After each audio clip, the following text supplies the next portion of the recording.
Now, God's ways are far above man's ways, and it is for that reason that it is wise for men to avoid being dogmatic about the providential operations of Almighty God. There are cases, however, where there are so many coincidences that we may be justified in tentatively suggesting that God has overseen and influenced developments. The emergence, for example, of the Dead Sea Scrolls in the 20th century may be such a case. The discovery of the Dead Sea Scrolls is the most significant development in biblical archaeology and textual studies in modern times. Most Bible students are aware of the story of the discovery by a Bedouin shepherd boy of ancient Hebrew scrolls in a cave near the Dead Sea. This led to a search of nearby caves which unearthed a total of 7 scrolls and a vast number of fragments of other ancient writings. The scrolls had been preserved in fragile earthenware jars and had lain undisturbed for nearly 2,000 years. We will see that the scrolls came to light at exactly the time when the state of Israel was being established. Having laid undisturbed in isolated caves for nearly 19 centuries, their discovery at that time served to reinforce the fact that God's plan and purpose with the descendants of Abraham, as documented in some of these scrolls, was being fulfilled by divine oversight. Now, late in 1947, the first scrolls discovered came into the possession of 2 dealers in antiquities located in Bethlehem. A professor of archaeology at the Hebrew University in Jerusalem, Eliezer Sekenik, became aware of 3 of these scrolls and decided that they should be purchased by a Jewish institution. But these were the closing days of the British Mandate in Palestine, and to stem intercommunal violence, the area around Jerusalem had been divided into separate military zones. Movement between the zones required special permits. Sekenik managed to secure a permit to travel on the 29th of November in 1947. He boarded an Arab bus for the trip from Jerusalem to Bethlehem.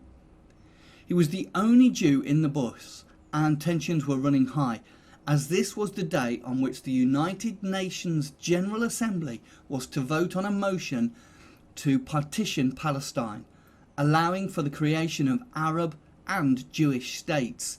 Acquiring 2 of the scrolls, he returned to Jerusalem. That night, Sekenik was examining these remarkable documents when news came through that the United Nations had supported the partition motion. Had Sekenik delayed his journey even by 1 day, he may not have been able to purchase these scrolls. Having secured 2 of the 3 scrolls, he was able to acquire the 3rd scroll a week later. Sekenik's son was Yigael Yadin, arguably Israel's most illustrious archaeologist. In a book published in 1957, Yadin made this observation: "I cannot avoid the feeling that there is something symbolic in the discovery of these scrolls and their acquisition at the moment of the creation of the State of Israel. It's as if these manuscripts had been waiting in caves for 2,000 years, ever since the destruction of Israel's independence, until the people of Israel had returned to their home and regained their freedom." This symbolism is highlighted by the fact that the first 2 in fact, scrolls were bought by my father for Israel on the 29th of November in 1947, the very day on which the United Nations voted for the recreation of the Jewish state after 2,000 years. There were other scrolls than these 3 acquired by Sekenik. Earlier in 1947, 4 scrolls, including the famous Isaiah scrolls, had been acquired by Archbishop Mar Samuel of the Syrian Orthodox Church. based in the old city of Jerusalem. In January 1948, these scrolls were shown to Sekenic, who recognised immediately that they were from the same hoard as the two he had already secured. He offered to purchase the 4 scrolls for £2,000 sterling. In the fraught military and political environment prevailing at that time, he was unable to secure the funds, and the sale fell through. To find out more about the scrolls held by the church, a colleague of the Archbishop consulted an archaeologist based in the American School of Oriental Research in Jerusalem. He photographed the scrolls, which was a feat as it was extremely difficult to secure film in the chaotic conditions in Jerusalem in early 1948.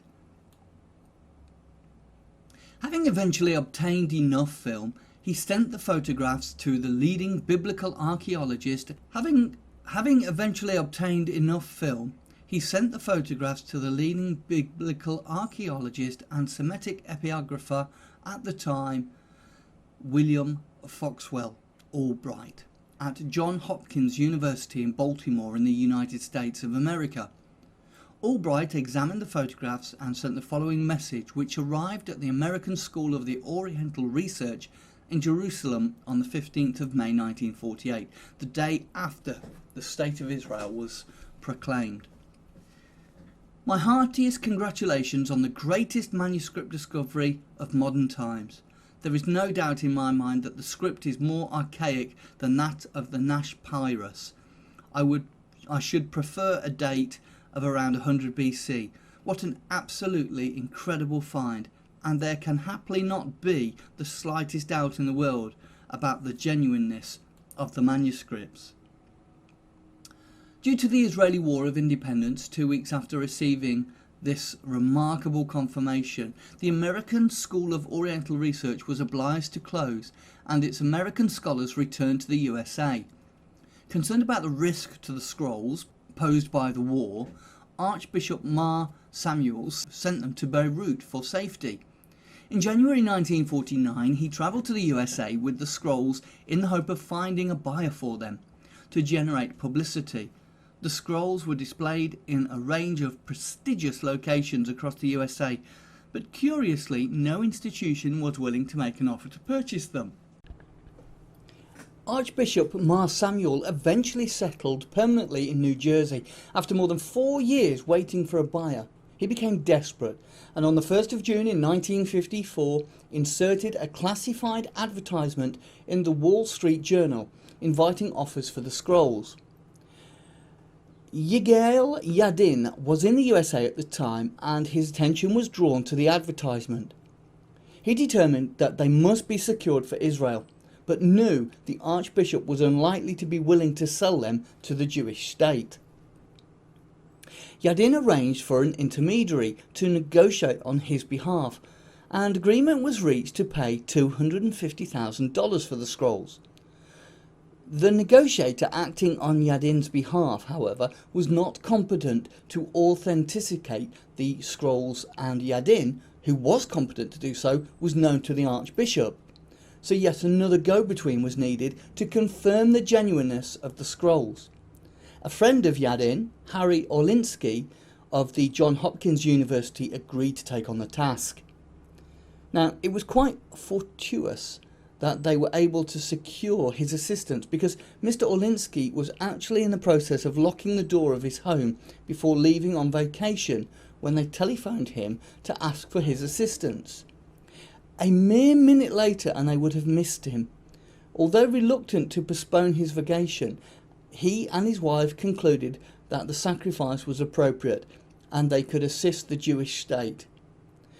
Orlinsky agreed to perform the task as a matter of urgency. Instead of going on a vacation, Orlinsky travelled to New York and, assuming the name Mr. Green, inspected the scrolls in a bank vault in the basement of the Waldorf Astoria Hotel.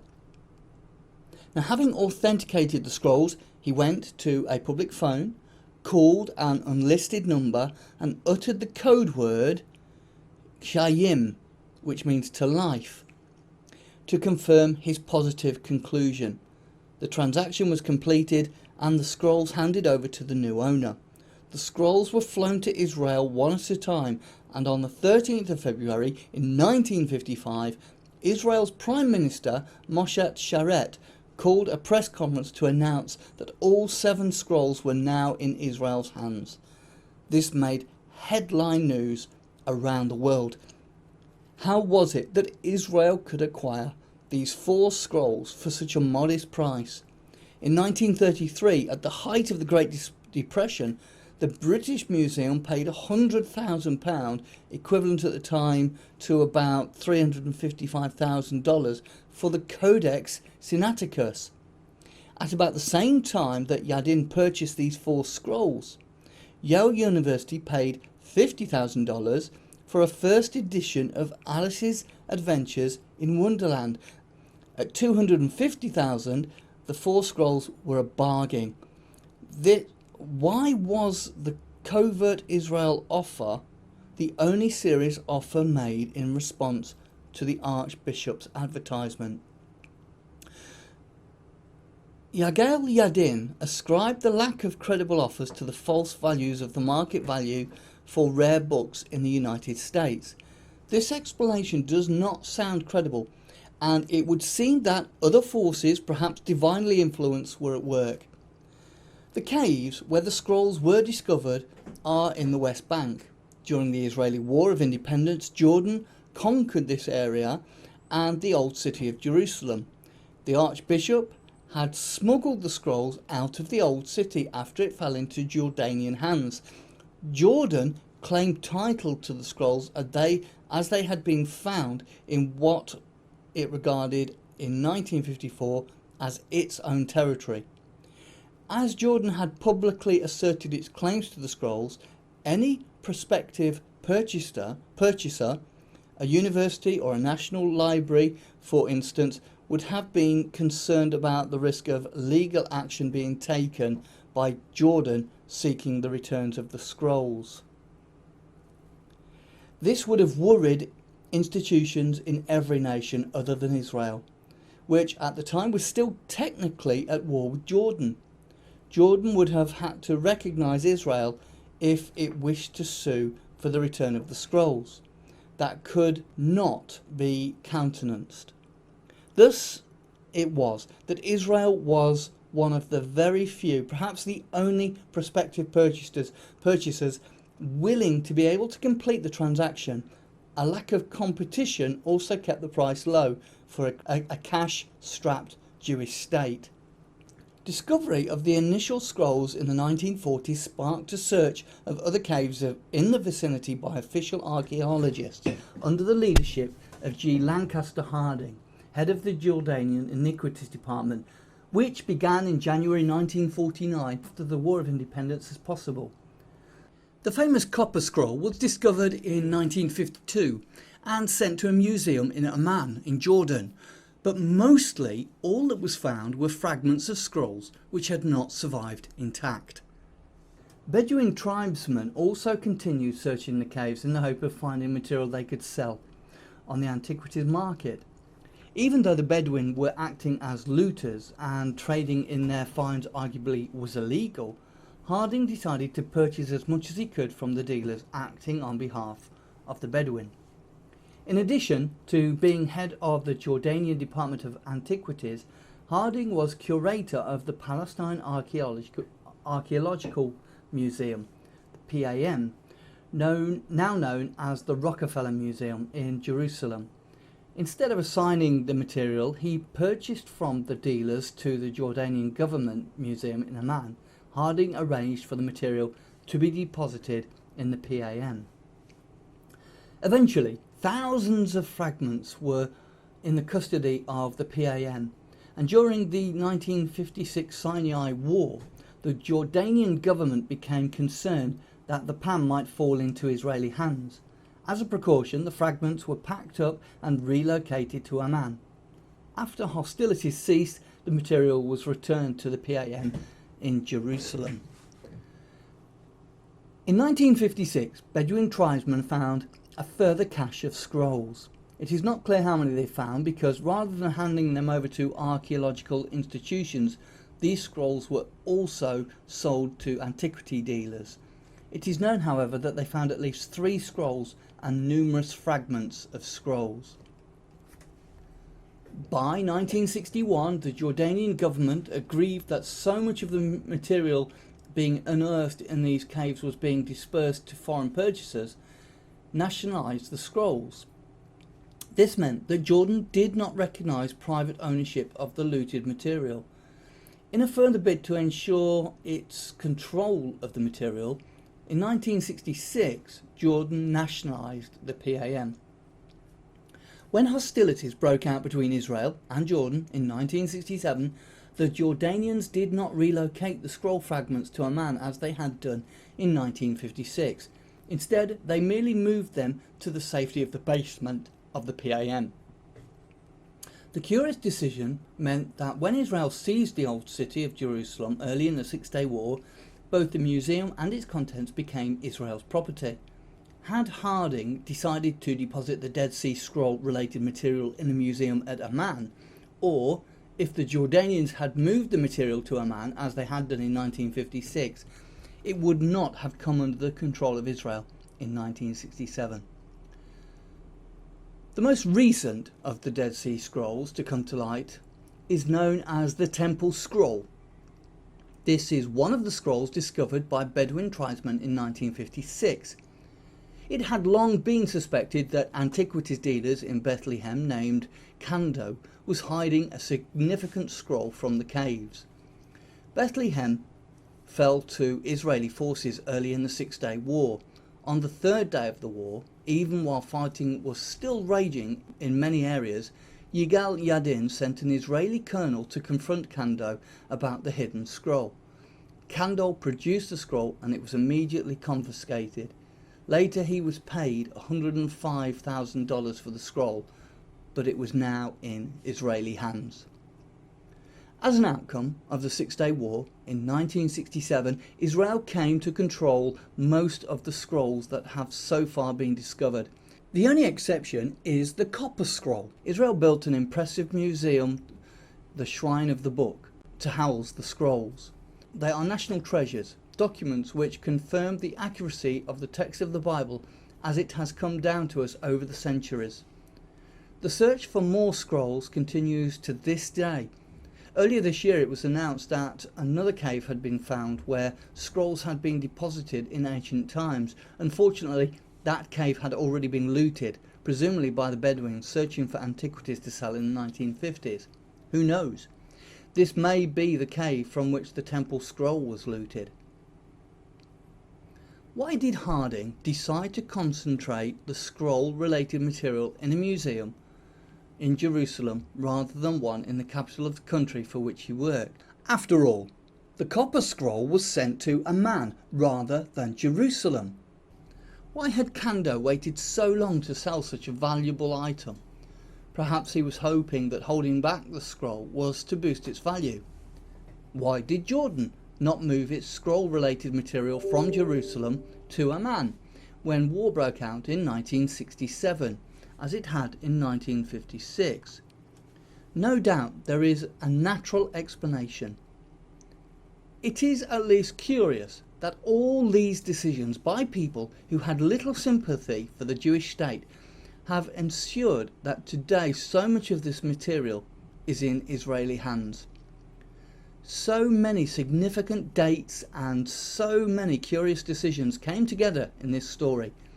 We may not be able to say for certain that God overtly manipulated all these events, but it is at least reasonable to suggest that God's hand may well have been behind at least some of these developments.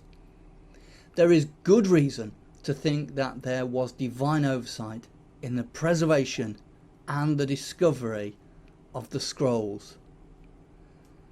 The scrolls came to light at exactly the time when the state of Israel was being established, having laid undisturbed in isolated caves for nearly 19 centuries. Their discovery at that time served to reinforce the fact that God's plan and purpose with the descendants of Abraham, as documented in some of these scrolls, was being fulfilled by divine oversight.